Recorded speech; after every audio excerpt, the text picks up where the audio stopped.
Bonjour à tous, on se retrouve pour un troisième bilan couture et là ça va être mes coutures de mi-avril à mi-mai. J'ai bien été productive ces 2 mois-là, ça a été quasiment un vêtement par semaine.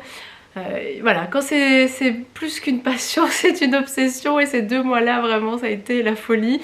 Et donc je commence tout de suite avec le pantalon Claude de Make My Lemonade, un pantalon que j'ai fait en Vichy rose fuchsia presque. C'est un pantalon pas def. Alors j'ai eu envie de le faire dans cette matière parce que je suis tombée sur une photo de la princesse Diana. Enfin, je crois que c'est une photo qui date des années 70 ou 80 et ce look totalement rose, ça m'a vraiment fascinée. J'ai trop envie de refaire ce genre de look. J'adore les looks des années 70, c'est très coloré, très pop, j'adore.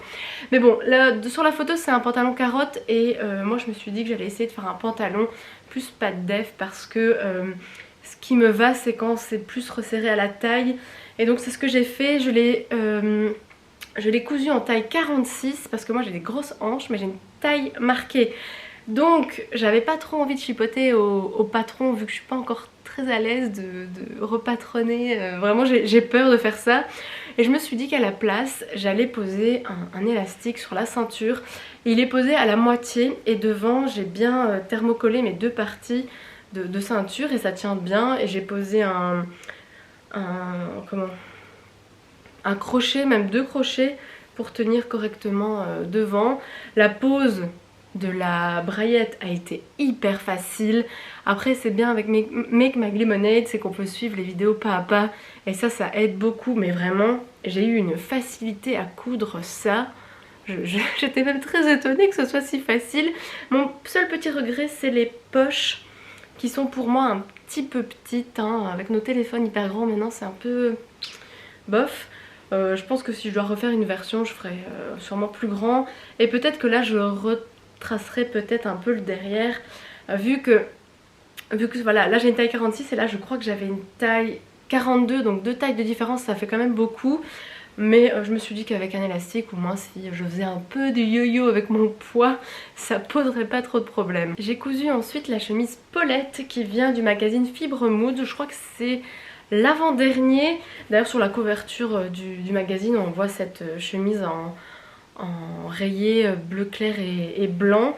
Et moi j'avais envie de la faire dans un tissu rose avec du rouge. Mon obsession pour le rose et le rouge, depuis que je me suis mis à la couture, ça y est, je peux me lâcher. Alors cette chemise je me rends compte que je la porte quand même assez souvent. Mon seul petit regret c'est que c'est une chemise qui est cintrée. Et donc je trouve que si je la porte comme ça au-dessus d'un pantalon, je trouve pas ça super beau. Quand elle est rentrée dans un pantalon ou alors quand je la porte avec ma superbe salopette aiguille, je trouve que ça donne bien. Sinon j'ai du mal à la porter autrement.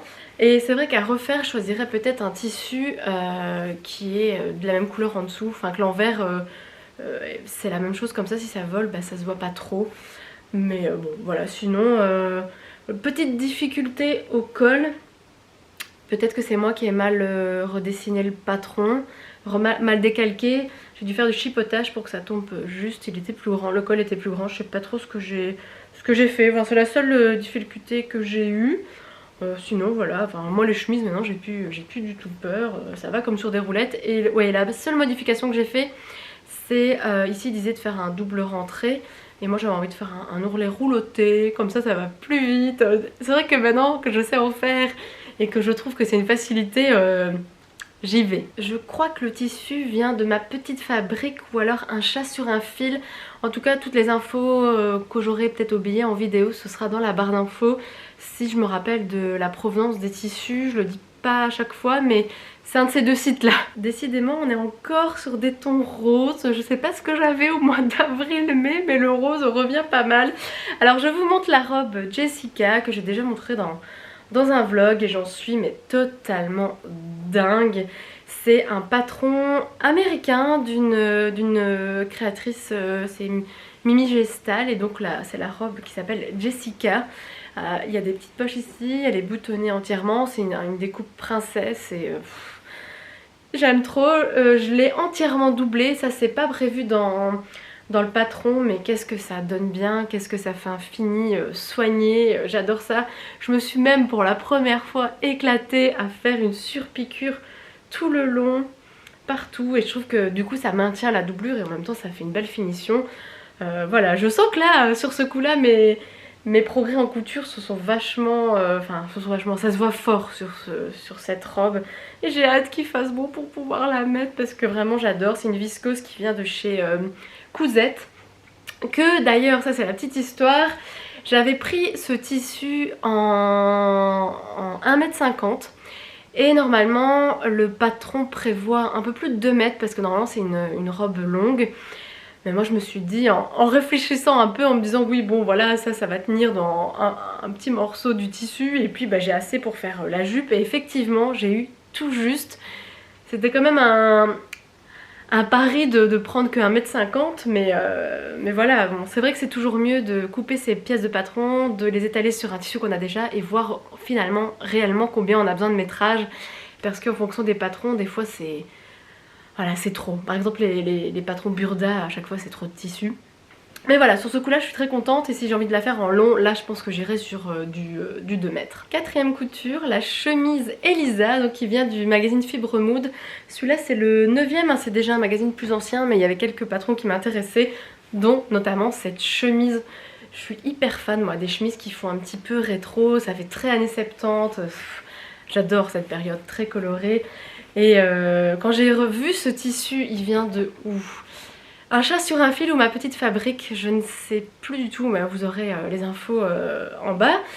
J'ai directement imaginé ce tissu en chemise, et c'est vrai que c'était quand même galère parce qu'au niveau du col, quand vous arrivez sur un pompon, voilà.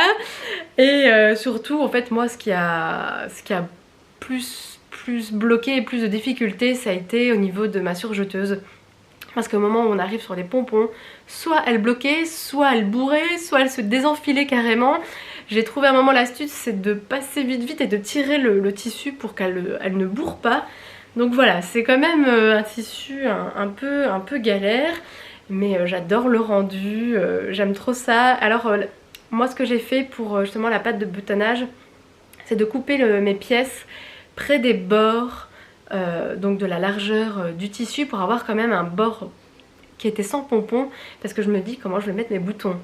Donc voilà, j'ai quand même bien réussi mon coup. Le seul truc qui a moins bien réussi, c'est ici au niveau de la barmenture. Sur ce côté là il n'y a pas de pompon, il y a un peu plus là, parce que j'ai pris justement en bord, et peut-être ici un peu trop en bord, mais bon tant pis, je vais pas la recommencer. Et j'ai beaucoup galéré, moi c'est au niveau ici du V du col.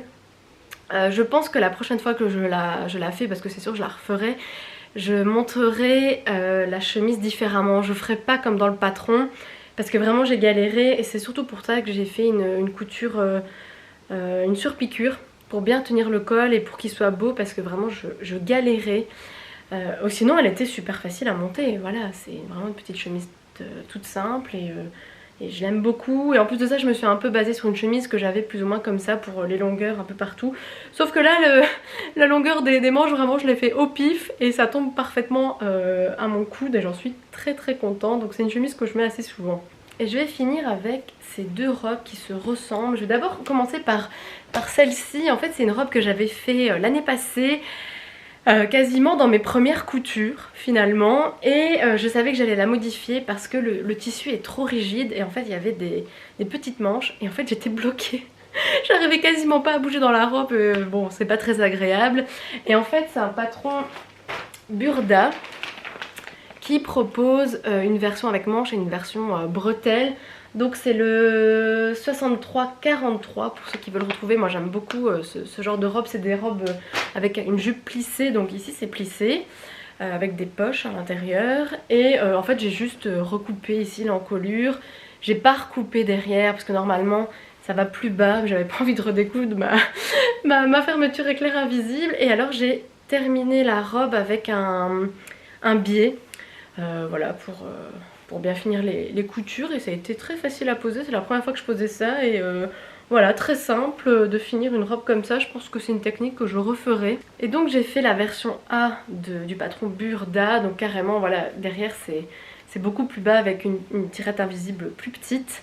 Maintenant je suis vraiment une experte en pose de fermeture et éclair invisible parce que maintenant je trouve ça hyper simple. Autant j'avais galéré l'année passée, bah, c'était normal, j'ai débuté en couture, je savais pas exactement comment faire et maintenant je trouve ça d'une facilité hallucinante. Donc ici j'ai choisi de pas faire en plissé, de faire juste en froncé. Et en fait j'ai bien fait parce que c'est la première fois que je commande un tissu sans regarder la taille de la laise, donc c'est la largeur du tissu, et là c'était en 110, que d'habitude à chaque fois que je commande ou que j'achète en magasin c'est toujours du 140. Donc au final, heureusement que j'avais déjà dans l'idée de la froncer au lieu de la plisser parce que sinon il n'y avait pas assez de tissu. Et voilà, c'est un coton très simple à coudre, hein. J'ai pas eu de difficulté particulière. Et là aussi j'ai terminé la robe en mettant un biais à l'intérieur pour la finir. Et voilà, très très contente, j'aime beaucoup ce tissu. Là aussi je crois que ça vient... Achat sur un fil ou ma petite fabrique. Je sais que j'ai commandé 2 commandes en même temps sur ces 2 sites là et donc je ne sais plus quel tissu appartient à quel site. Mais j'étais très contente de ce tissu. Ils le font d'ailleurs en... Je crois qu'ils le font en viscose, ils le font en blanc, je crois qu'ils le font en noir. Voilà, c'est des petites fleurs avec quelques fraises par-ci par-là. Et pour l'été, ça va être chouette. Voilà pour ce 3e bilan couture. Comme vous l'avez vu, beaucoup de rose, hein. J'ai eu ma période rose. J'ai pris aussi l'avance sur quelques robes pour ce printemps-été. Même si au moment où j'ai cousu tout ça, c'était pas encore du tout le cas du soleil, du retour du soleil. Mais bon, je ne désespère pas de les porter cet été. Et donc voilà, bah écoutez, j'espère que ça vous a plu et on se retrouve très vite pour une prochaine vidéo. Salut!